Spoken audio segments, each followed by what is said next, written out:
Hey all, welcome back to our channel. எல்லாரும் எப்படி இருக்கீங்க? இந்த வீடியோ லாஸ்ட் வீக் போட வேண்டியது பட் இடையில வீடு ஷிஃப்ட் பண்ணதுனால ஷிஃப்டிங் அரேஞ்சிங் அதிலே டைம் போயிடுச்சு.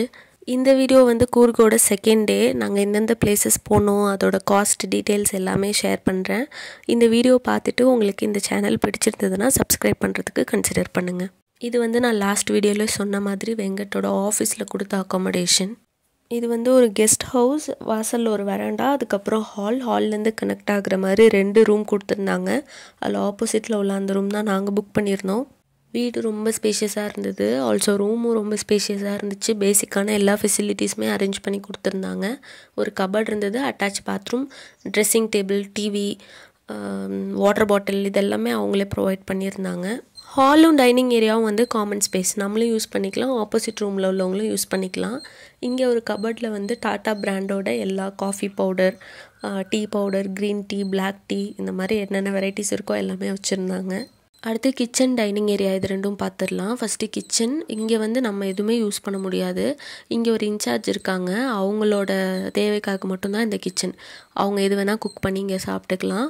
அவங்க இங்கேயே ஸ்டே பண்ணி இதை ஃபுல்லாக டேக் கேர் பண்ணிகிட்டு இருக்காங்க. ஸோ அவங்களுக்கான குக்கிங் ஸ்பேஸ் தான் இது. கிச்சன்லேருந்து அப்படியே வெளியில் வந்தால் டைனிங் ஸ்பேஸ். இந்த டைனிங் ஸ்பேஸை மட்டும்தான் நம்மளால் யூஸ் பண்ணிக்க முடியும். நம்ம வெளியிலேருந்து என்ன வேணால் ஆர்டர் பண்ணியோ இல்லை போய் வாங்கிட்டு வந்தோ சாப்பிட்டுக்கலாம். அங்கேயே ஒரு டேபிளில் கெட்டில், வாட்டர் பாட்டில், பால் powder, tea powder, coffee, green tea இந்த மாதிரி எல்லாமே வச்சுருக்காங்க. ஸ்நாக்ஸும் வச்சுருக்காங்க, வேணும்னா யூஸ் பண்ணிக்கலாம். நாங்கள் யூஸ் பண்ணது கெட்டிலும் அமுல் பவுடர் மட்டும்தான், வேறு எதுவுமே நாங்கள் யூஸ் பண்ணலை. இன்கேஸ் நம்ம 2-3 நாள் இங்கே ஸ்டே பண்ணுறோன்னா இது எல்லாமே நமக்கு தேவைப்படும். பட் நாங்கள் அன்றைக்கே கிளம்பிட்டோம். இங்கே பிளான் பண்ணி வந்தது 2 நாளைக்கு, பட் நாங்கள் அங்கே ஒரே நாள் தான் ஸ்டே பண்ணோம். அது ஏன்னு போக போக சொல்கிறேன். இந்த ஃப்ளவர் வேஸ் வந்து ஹாலில் வச்சுருந்தாங்க, எனக்கு ரொம்ப பிடிச்சிருந்தது. இந்த நேச்சுரல் ஷாம்புன்னு சொல்லுவாங்கள்ல அந்த பூ, இது வாசலில் நிறைய பூத்துருந்துச்சு. கெஸ்ட் ஹவுஸ் சுற்றி நிறைய வச்சுருக்காங்க. ஸோ அதை வச்சே சிம்பிளாக எலகண்ட்டாக அதை டெக்கரேட் பண்ணியிருந்தாங்க. ரொம்ப அழகாக இருந்துச்சு பார்க்குறதுக்கு. இந்த கெஸ்ட் ஹவுஸ் சுற்றியே நிறைய பூச்செடி இருக்குது, நல்லா மெயின்டைன் பண்ணியிருந்தாங்க. வெளியில் நல்ல மழை, அதனால் என்னால் இறங்கி போய் எதுவுமே ஃபோட்டோவோ வீடியோவோ எடுக்க முடியல. என்னால் முடிஞ்ச அளவுக்கு நான் கவர் பண்ணியிருக்கேன். இந்த பூ வச்சு தான் உள்ளார டெக்கரேட் பண்ணியிருந்தாங்க. இதை நேச்சுரல் ஷாம்புன்னு சொல்லுவாங்க, ஆனால் இதோட உண்மையான பேர் என்னன்னு எனக்கு தெரியல. உங்களுக்கு தெரிஞ்சதுன்னா கமெண்ட் பண்ணுங்கள். இது வந்து செவ்வந்தி பூவோட ஒரு வெரைட்டி. எங்கள் வீட்லேயும் இதே செடி இருக்குது, ஆனால் அதோட பெட்டல்ஸ் வந்து ரொம்ப தின்னாக இருக்கும். இது வந்து நல்லா திக்காக ஸ்டர்டியாக இருந்துச்சு. இது ஒரு செடி வச்சா போதும், அதுவே விதை கொட்டி பக்கத்தில் நிறைய செடி முளைக்கும். அதுவும் வின்டர் சீசனில் சொல்லவே தேவை கிடையாது, எக்கச்சக்கமாக தினமும் பூ பூக்கும். இங்கே 2 நாள் பிளான் பண்ணிவிட்டு ஏன் ஒரே நாள் தான் ஸ்டே பண்ணோன்னா, ஒன்று சாப்பாடுக்காக, இன்னொன்று டிஸ்டன்ஸ் ரொம்ப ஜாஸ்தி. சாப்பாடு வந்து இங்கே நம்மளால் சமைச்சு சாப்பிட முடியாது, வெளியிலேருந்து தான் வாங்கிட்டு வந்து சாப்பிடணும். ஒன்று வெளியில் போய் சாப்பிட்டு வரணும், இல்லைனா வெளியிலேருந்து வாங்கிட்டு வந்து சாப்பிட்ணும். அதுக்கு எங்ககிட்ட காரோ பைக்கோ எதுவுமே இல்லை. இன்னொன்று இங்கே காரில் வர்றது தான் பெட்டர், ஏன்னா யானைங்க வந்து நிறைய இருக்குது இங்கே இந்த ஏரியாவில். அதனால் நீங்கள் பைக்கில் வர்றதும் சேஃப் கிடையாது. இந்த ரெசார்ட் இருக்கிற இடம் பேர் வந்து பொல்லிபெட்டா. இது வந்து ஒரு மலை, அதுவே எங்களுக்கு காலையில் தான் தெரிஞ்சுது. இந்த இடத்துக்கு வரணுன்னா காலையில் 7 மணிலேருந்து நைட்டு 7 மணிக்குள்ளே வந்துடணுமா.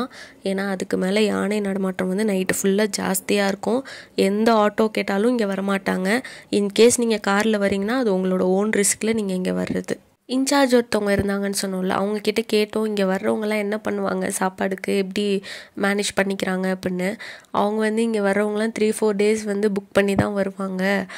சாப்பாடு வெளியில் தான் போய் வாங்கிக்குவாங்க. பட் வந்து அவங்க வெளியில் எங்கேயும் போயிட்டு வர்ற மாதிரி பிளான் பண்ண மாட்டாங்க. இங்கே வர்றவங்க அங்கேயே இருந்து சாப்பாடுக்கு மட்டும் வெளியில் போயிட்டு வராங்கன்னா இங்கே ஓகே. பட் நம்ம வந்து கூர்கெல்லாம் சுற்றி பார்க்கணுன்னு பிளான் பண்ணிட்டு வந்ததுனால இது வந்து டிஸ்டன்ஸ் ஜாஸ்தின்னு நான் சொல்கிறேன்.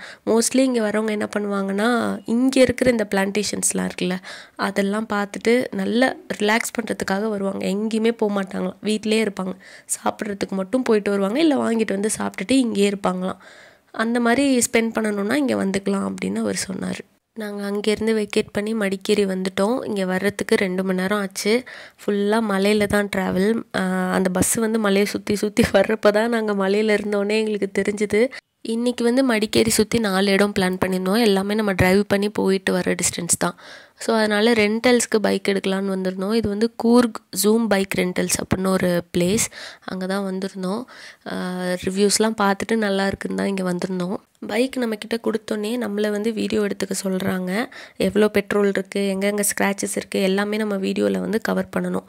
இன்கேஸ் வேறு ஏதாவது புது ஸ்க்ராச்சஸோ என்ன மாதிரி அந்த மாதிரி அவங்க பார்த்துட்டு வீடியோவையும் செக் பண்ணுவாங்க. வீடியோவில் ஆல்ரெடி அந்த ஸ்க்ராச்சஸ் இருந்துச்சுன்னா நம்மளை விட்டுருவாங்க, இல்லைனா அதுக்கும் நம்ம தான் பே பண்ணணும். அந்த மாதிரி இருக்கிறதுனால நம்மளை வீடியோஸ் எடுத்துக்க சொல்லிட்டாங்க. பைக் எடுத்துகிட்டு ஃபஸ்ட்டு போனது வந்து இந்த கிளாஸ் பிரிட்ஜ் தான். இங்கேருந்தே பாருங்கள் எவ்வளோ கூட்டமாக இருக்குன்னு. இது வந்து எங்களுக்கு முன்னாடி போன பேட்ச்சு. இந்த கிளாஸ் பிரிட்ஜ் வந்து 78 ஃபீட் ஹைட்டுனும் 50 பேர் ஒரே டைமில் இதில் நடக்கலாம் அப்படின்னும் சொல்லியிருந்தாங்க. ஆனால் அவங்க 50லாம் அலோவ் பண்ணல, ஒரு 30, 20 அந்த மாதிரி தான் அனுப்புகிறாங்கன்னு நினைக்கிறேன்.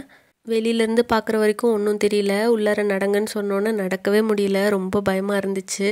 அந்த பிரிட்ஜ் வந்து லைட்டாக ஒரு ஆடுற மாதிரி ஒரு ஃபீல் இருந்தது. உண்மையாகவே ஆடுதா இல்லை எங்களுக்கு தான் அப்படி தோணிகிட்டு இருந்துச்சா என்னன்னு தெரியல. எனக்கு கொஞ்ச நேரம் வரைக்கும் ரொம்ப பயமாக இருந்துச்சு. அதுக்கப்புறம் நான் கொஞ்சம் நார்மல் ஆகிட்டேன். இங்கேருந்து பார்க்குற வியூக்கு ஒன்றும் பஞ்சம் இல்லை. ஆனால் இந்த கிளாஸ் பிரிட்ஜுக்கு வந்து 300 நம்ம பே பண்ணணும். அதுதான் கொஞ்சம் ஜாஸ்தியாக இருந்த மாதிரி இருந்தது. ஏன்னா வந்து நம்மளை அவ்வளோ டைம் ஸ்பெண்ட் பண்ண விட மாட்டாங்க. 20 மினிட்ஸ்னு சொல்லுவாங்க, ஆனால் 5 மினிட்ஸ் 10 மினிட்ஸ் அதுதான் மேக்ஸிமம். அதுக்கப்புறம் எல்லாருமே அனுப்பிடுறாங்க. கீழே பார்த்து நடந்தால் தான் ரொம்ப பயமாக இருக்குது. கீழே பார்க்காத வரைக்கும் ஒன்றும் பிரச்சனை இல்லை. இன்கேஸ் தப்பி தவறி கீழே பார்த்துட்டோன்னா பிரிட்ஜ் ஆடுதோ இல்லையோ நமக்கு ஒரு ஷிவரிங் வந்துடுது. கூர்க் பொறுத்த வரையும் நிறைய ஃபால்ஸ் இருக்குங்க. ஆனால் நாங்கள் பக்கத்துலேயே போயிட்டு வந்துடணுங்கிறதுனால அபே ஃபால்ஸ் அங்கே தான் போயிருந்தோம். இதுக்கு டிக்கெட் வந்து 20 ருபீஸ் தான் ஒரு ஆளுக்கு. பட் இங்கே என்ட்ரன்ஸ்லேருந்து அந்த ஃபால்ஸ் வரைக்கும் ஒரு 1 கிலோமீட்டர் டிஸ்டன்ஸ் இருக்கும்னு நினைக்கிறேன்.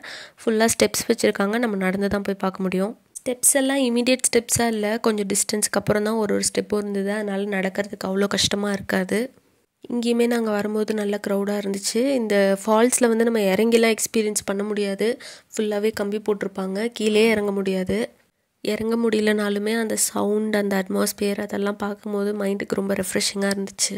கொஞ்சம் நேரம் அங்கேயே நின்று நல்லா பார்த்துட்டு அதுக்கப்புறம் தான் கிளம்புனோம். போகிற வழியில் ஒரு ஜிப்லைன் ஒன்று இருந்துச்சு. லாங்கஸ்ட்டு ஜிப்லைன் ட்ரை பண்ணணுன்னா இங்கே தான் வரணும்னு நினைக்கிறேன். எங்கேருந்தோ ஆரம்பித்து எங்கேயோ போய் முடிஞ்சிருந்தது. நான் ஏரோ மார்க் கொடுக்குறேன். இதுக்கு வந்து 450. எனக்கு கீழே பார்த்தோன்னே அள்ளு விட்டுருச்சு. செம்ம ஆழம். அதில் வந்து ஜிப்லைன் போட்டிருந்தாங்க. இவ்வளோ ரிஸ்க் எடுத்து நான் ட்ரை பண்ணணும்னு நினைக்க கூட மாட்டேன். நீங்கள் இன்கேஸ் ட்ரை பண்ணியிருந்தீங்கன்னா இல்லை இந்த இடத்த பார்த்தீங்கன்னா நீங்கள் ட்ரை பண்ணுவீங்களா என்னங்கிறத கமெண்ட்ஸில் சொல்லுங்கள்.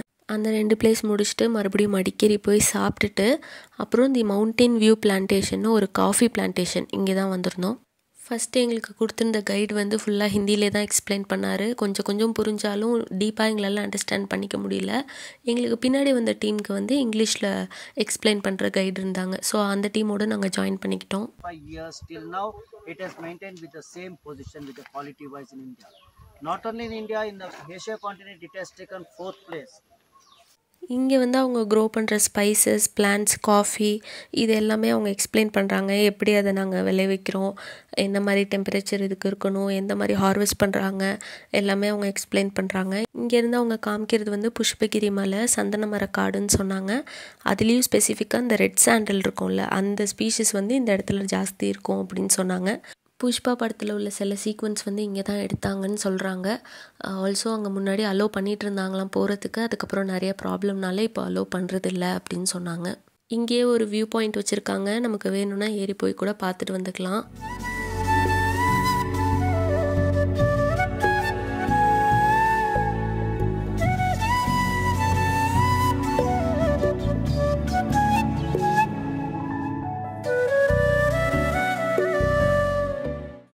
நாங்கள் பார்த்து முடிச்சுட்டு வரத்துக்குள்ளே எங்கள் கூட வந்த டீம் கிளம்பிட்டாங்க. அதுக்கப்புறம் நாங்கள் ஸ்பீடாக போய் வேறு ஏதோ டீம் இருந்துச்சு அதோட ஜாயின் பண்ணிக்கிட்டோம். இதுக்கப்புறம் பெருசாக எதுவும் இல்லை, ஏலக்காய் பிளான்டேஷன் பற்றி மட்டும்தான் எக்ஸ்பிளைன் பண்ணாங்க. அது முடிச்சதுக்கப்புறம் அவங்க வந்து ஒரு காம்ப்ளிமெண்ட்ரி காஃபி ஒன்று கொடுத்தாங்க. அது குடிச்சு முடிச்சுட்டு உங்களுக்கு டேஸ்ட் பிடிச்சிருந்ததுன்னா நீங்கள் வந்து இங்கே பர்ச்சேஸ் பண்ணிக்கலாம் அந்த மாதிரி சொன்னாங்க. ஆனால் அது அவ்வளோ வந்து ரொம்ப ஸ்பெஷலாக இல்லை, நம்ம வீட்டில் எப்படி போடுவோமோ அதே மாதிரி தான் எனக்கு ஃபீல் ஆச்சு. அதெல்லாம் வந்து ஆயில் எக்ஸ்ட்ராக்ட் அந்த கிரீன் கலர் எடுத்து என்ன பண்ணுவாங்க சொன்னா ஆயில் எக்ஸ்ட்ராக்ட் இந்த கிராம்போட ஆயில் எக்ஸ்ட்ராக்ட் பண்ணுவாங்க தெரியுமா, டூத் பேஸ்ட் அப்படி ஏலக்கோட ஆயில் எக்ஸ்ட்ராக்ட். இந்த இடத்துல தான் அந்த காஃபி வந்து ப்ரொவைட் பண்ணாங்க. நம்ம வேணும்னா இன்கேஸ் உங்களுக்கு கோல்டு காஃபி இந்த மாதிரி வேறு ஏதாவது வெரைட்டி வேணும்னா நீங்கள் பே பண்ணி கூட வாங்கிக்கலாம். இந்த கேஃபிடேரியாவுக்கு கீழேயே அவங்களோட ப்ராடக்ட்ஸ் எல்லாமே சேல் பண்ணுறாங்க. Like chocolate, spices, soap, scent இந்த மாதிரி எல்லாமே வந்து சேல் பண்ணுறாங்க. காஃபி குடிச்சிட்டு கீழே போனோடனே ஃபைனலாக காஃபி ரோஸ்டிங் வந்து எக்ஸ்பிளைன் பண்ணாங்க, எப்படி ரோஸ்ட் பண்ணுறாங்க, எப்படி கிரைண்ட் பண்ணுறாங்க இதெல்லாம். இங்கே வந்து 2 சோப் வாங்கினோம், அதுக்கப்புறம் கொஞ்சம் சாக்லேட் வாங்கினோம். வேறு எதுவுமே அதிகமாக வாங்கலை.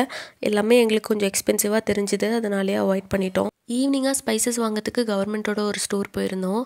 அங்கே வந்து 300 வாங்கின சாக்லேட் இந்த கவர்மெண்ட் ஸ்டோரில் 150 தான்.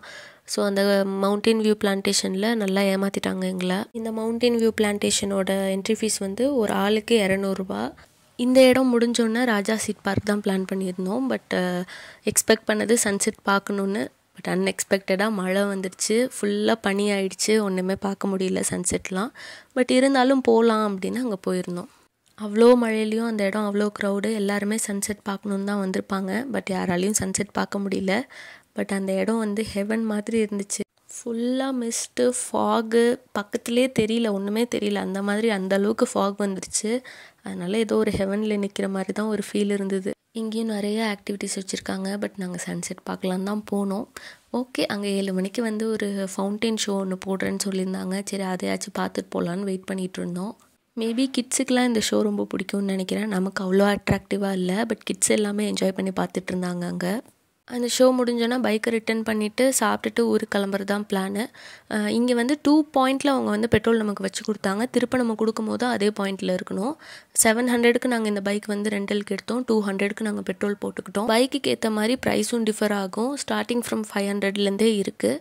நாங்கள் வந்து பர்க்மன்னு ஒரு பைக் ரெண்டல் எடுத்திருந்தோம். அது வந்து 700 சொல்லியிருந்தாங்க. ஸோ இதோட இந்த விலாகையும் நான் முடிச்சுக்கிறேன். தேங்க்யூ ஃபார் வாட்சிங். உங்களுக்கு இந்த வீடியோ பிடிச்சிருந்ததுன்னா லைக் அண்ட் சப்ஸ்கிரைப் பண்ணுங்கள்.